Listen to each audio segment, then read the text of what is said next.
Thank you for watching Manga Kawaray. Kung bago ka pa lang sa aking Facebook profile, please follow and like.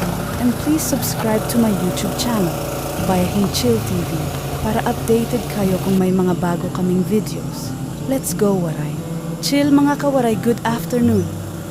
For today's video, pinasyalan natin ang pinagkukuhanan ng supply ng tubig ng mga karamihan nating kababayan dito sa parte ng Paranas at kalapit na mga barangay. Ito ang Dinahilacan Pond. Dito kumukuha ng tubig ang karamihan sa mga supplier para ipamahagi sa ating mga kababayan na nakatira sa Carline area. Medyo mababa lang ngayon ang tubig dahil mag-uumpisa pa lang ang rainy season ngayong July.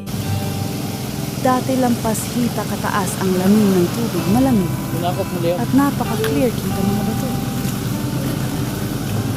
Ito ang butas na pinapasukan nila ng tubo para makahigop ng tubig papasok sa tangke ginagamitan ng motor para makahigop at makaakyat pataas.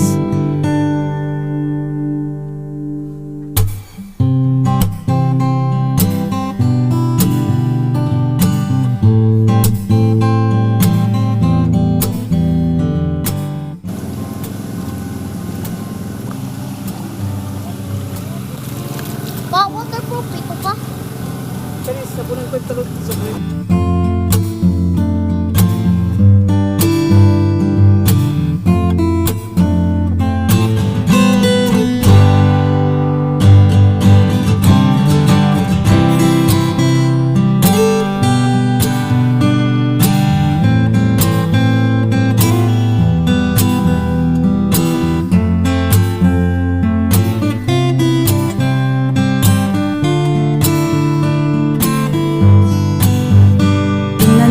Napakalinaw daming isda.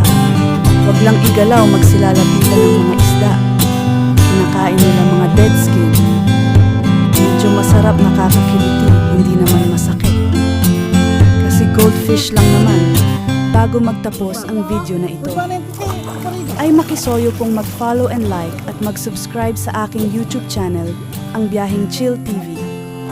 Pakipindot rin ang bell button para updated kayo sa mga darating namin mga video. Salamat po. Naway nasiyahan kayo sa video na ito. Always remember this para happy at stress-free. Always